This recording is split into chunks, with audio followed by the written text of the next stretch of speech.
Una en punto de la tarde, seguimos aquí en directo en Onda Algeciras Televisión y vamos a hablarles ahora de un libro, se llama La herida de Leopoldo de Luis en el Paraíso y narra la biografía del poeta cordobés Leopoldo Urrutia de Luis, un poeta perteneciente a la generación del 36 y Premio Nacional de las Letras en el año 1979. Su autor es Juan Ignacio Trillo. Juan Ignacio, muy buenas tardes. Buenas tardes, un placer. Juan Ignacio, ¿por qué escribir un libro sobre Leopoldo de Luis? Cuéntame. Bueno, pues porque es un personaje que no está suficientemente valorado, es uno de los mejores personajes en poesía y en literatura del siglo XX, tiene más de 30 libros publicados y tal y como se ha introducido, es conocido como nacido en Córdoba. Pero él dice que nació en Córdoba, 2 días después estaba en Valladolid. Después estuvo en Madrid y se enamoró de una jimenata y por tanto él se considera que era transfronterizo, como Jimena de la Frontera. Medio jimenato, más o menos. Bueno, jimenato y campo gibraltareño, porque él tenía unas amistades aquí muy significativas, en la línea, por ejemplo, a José Riquelme, que lleva el nombre de la biblioteca, poeta también. También Gabriel Galbri es un personaje muy asociado a él. El primer libro él lo escribe en el año 38, 1938, en plena guerra, y lo escribe precisamente con un campo gibraltareño, aunque nacido en Melilla, como es Gabriel Galbri, y Miguel Hernández. Gran parte de la poesía de Miguel Hernández se salvó gracias a Leopoldo Luis. Y Leopoldo Luis viene aquí, al campo de Gibraltar, que le marca enormemente, después de la guerra, como prisionero político, para realizar todas las fortificaciones que hicieron los presos republicanos, que cuando se habla del Valle de los Caídos, dándole mucha importancia, porque ahí estuvieron 15.000 presos, hay que decir que aquí en el campo de Gibraltar estuvieron 30.000. Bueno, pues uno de ellos fue el eminente poeta Leopoldo Luis.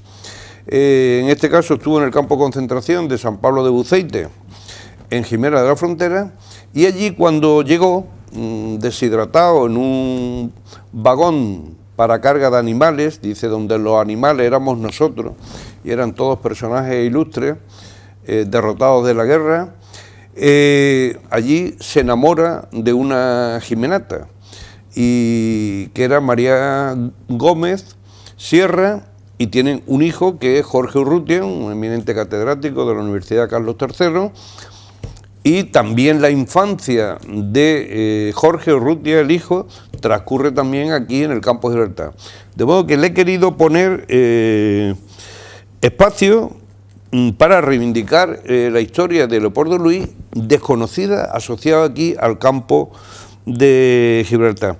Y el nombre de la herida de Leopoldo Luis en el Paraíso del Sur, que parece una contradicción, herida por una parte y Paraíso del Sur por otro lado, pues tiene lugar esa herida porque era un derrotado de la guerra y porque tenía que cumplir condena en un campo de concentración de trabajo forzado. Y el Paraíso del Sur, el paraíso porque encuentra el entorno maravilloso para la poesía, los alcornocales, la bahía de Algeciras y su amor, que también forma parte del paraíso.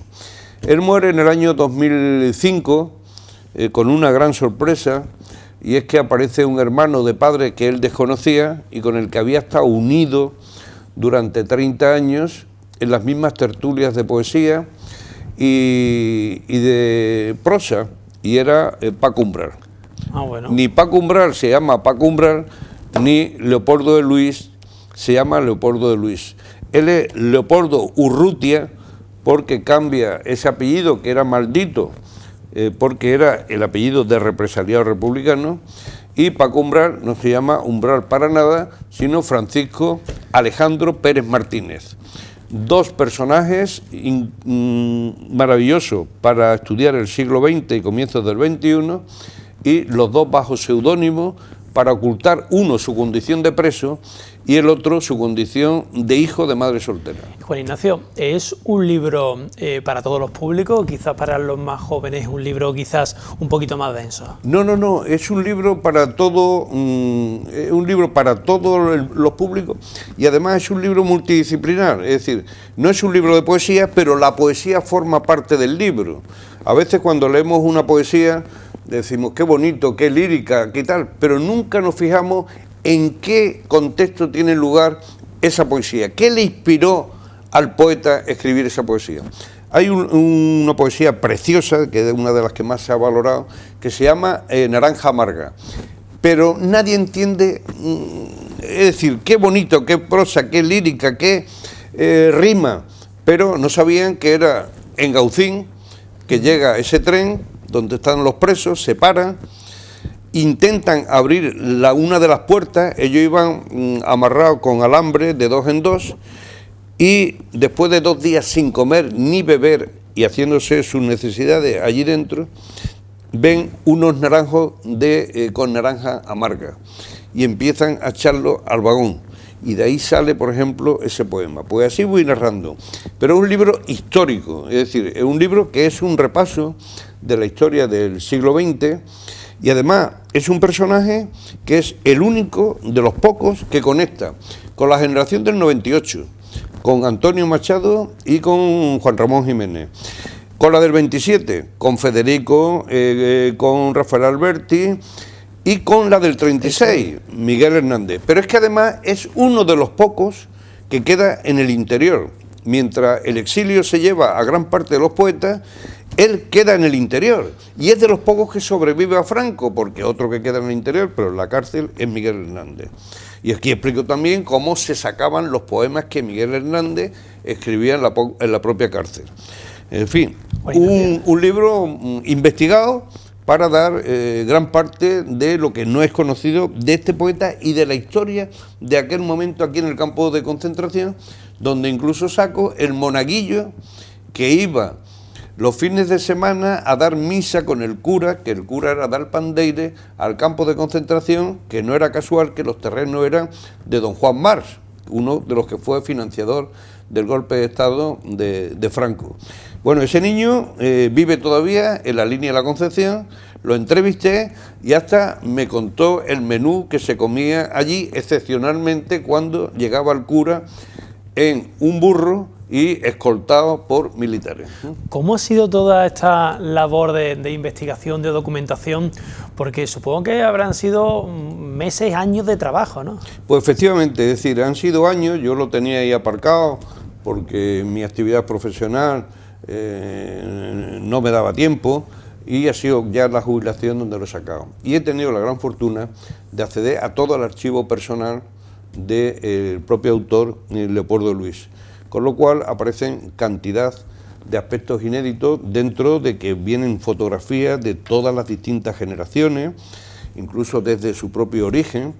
Hay una figura fundamental para explicar por qué llegó él a ser Premio Nacional a las Letras, Premio Nacional de Poesía, hijo predilecto de Andalucía, y el origen hay un padre detrás, ese que fue padre también de Paco Umbral y ese que fue su padre del matrimonio. Ese es un personaje que es muy interesante, y aquí también se subraya porque el niño desde chiquitito se leía toda la biblioteca del 98, y en su casa los usos y costumbres era a la hora de comer y a la hora de cenar, en otro eran los rezos, aquí era leer poesía. ¿Dónde podemos comprar el libro? Bueno, pues el libro está a punto de agotarse y resulta que no ha sido distribuido, hay que darse prisa, por un problema de Diputación. Aquí yo estoy intentando a ver si a través del Litoral y tal, pero bueno, Ares ya lo tiene en la línea de la Concepción, y ellos además lo envían a domicilio sin ningún tipo de problema. Entonces estaremos muy pendientes para que no se acabe, y todo el que quiera verlo lo consiga. Juan Ignacio Trillo, muchísimas gracias. Pues gracias a vosotros, un placer, ¿eh? Mucha suerte. Y saludo a la audiencia.